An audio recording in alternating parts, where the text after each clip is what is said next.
Os meio-irmãos mais bizarros de Percy Jackson. Bem-vindos a mais um vídeo aqui da Colina Meio-Sangue.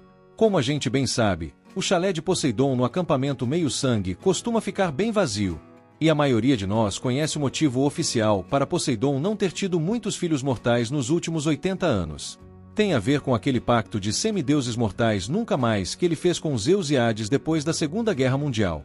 Mas, é claro, a própria existência do Percy Jackson é a prova viva de que Poseidon não levou esse pacto tão a sério assim. E, olha, não estamos querendo dizer que o deus dos mares tem outros filhos mortais correndo soltos por aí. Por favor, não nos fulmine, Senhor dos Mares. Mas, se a gente der uma olhada mais de perto na árvore genealógica desse cara, algumas coisas chamam a atenção.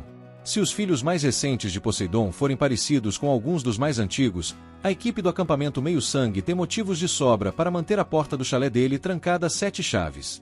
Quando a sua linhagem inclui todo tipo de criatura marinha, ciclopes, cavalos e gigantes, sempre vai rolar uma especulação sobre a existência de mais uma ovelha negra. Ou 10. Ou 20. O que a gente quer dizer é, não dá para imaginar o Percy chamando alguns desses meios-irmãos para dormir no sofá da casa dele tão cedo.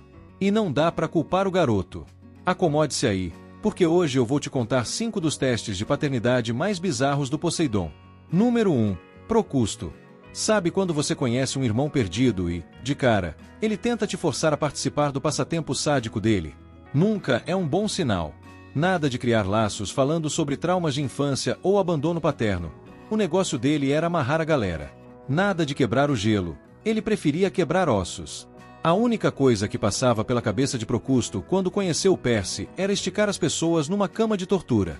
Talvez ganhar uns centímetros a mais de altura pareça uma boa ideia para os baixinhos de plantão, mas o processo patenteado de alongamento de membros do esticador não é nada agradável.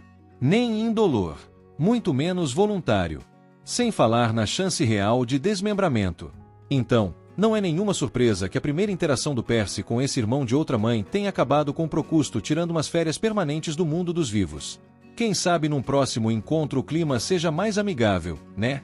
E quem sabe o Percy não perceba que trocar o colchão dele por uma cama de água é, na verdade, um ótimo investimento. Número 2. Pégaso. Ele está longe de ser o único filho equino de Poseidon, mas com certeza é o mais famoso.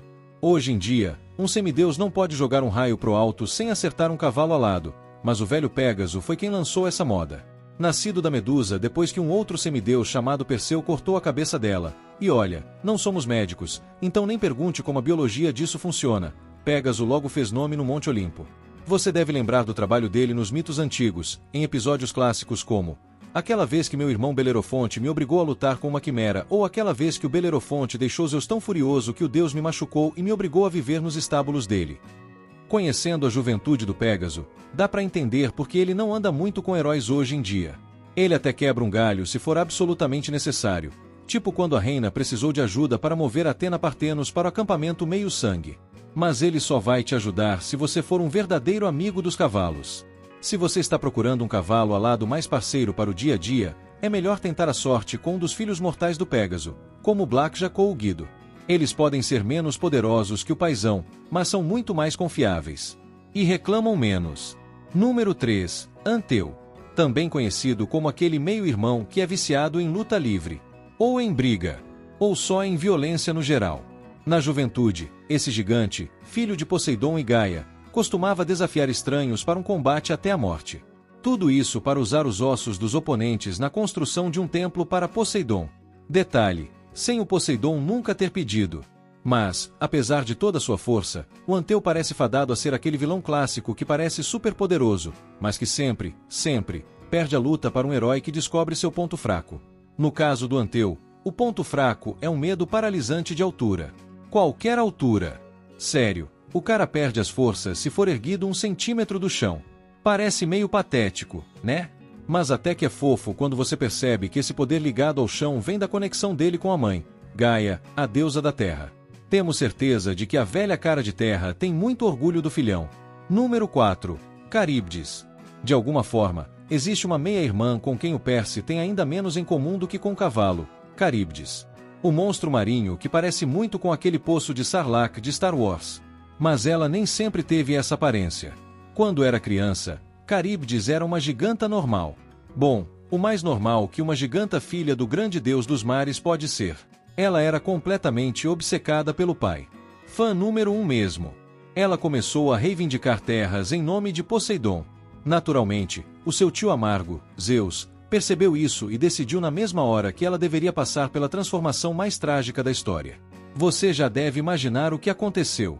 Desde que foi amaldiçoada por Zeus, Caríbdes está presa no mar de monstros, e seu nome virou sinônimo da pior escolha que um marinheiro pode fazer, junto com sua colega de profissão, Sila.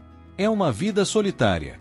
O Poseidon não a visita muito hoje em dia, afinal, o mar de monstros é super contramão, sabe?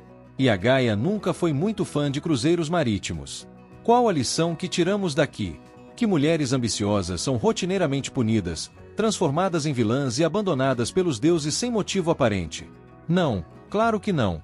Isso nunca seria o significado oculto da maioria dos mitos gregos. E que os deuses agradeçam por ainda não saberem detectar sarcasmo em textos. E número 5. Polifemo. Ah, esse cara não. Vocês já devem estar tão cansados desse ciclope acumulador obcecado por ovelhas quanto a gente, mas precisamos falar dele por um motivo muito específico. Você nunca sabe quando um monstro que sequestra seu amigo e tenta casar com ele é, na verdade, um parente perdido seu. Então, antes de sair balançando a sua espada para ele, respira, senta um minuto e tenta usar as palavras.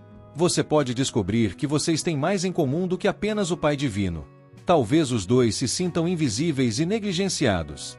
Talvez os dois se perguntem por que o pai passa tanto tempo com os filhos do casamento atual, enquanto vocês foram deixados para apodrecer numa ilha cercada de lixo. Talvez você encontre nesse meio-irmão uma alma gêmea. Isso, claro, antes de dar uma facada na barriga dele e resgatar seus amigos.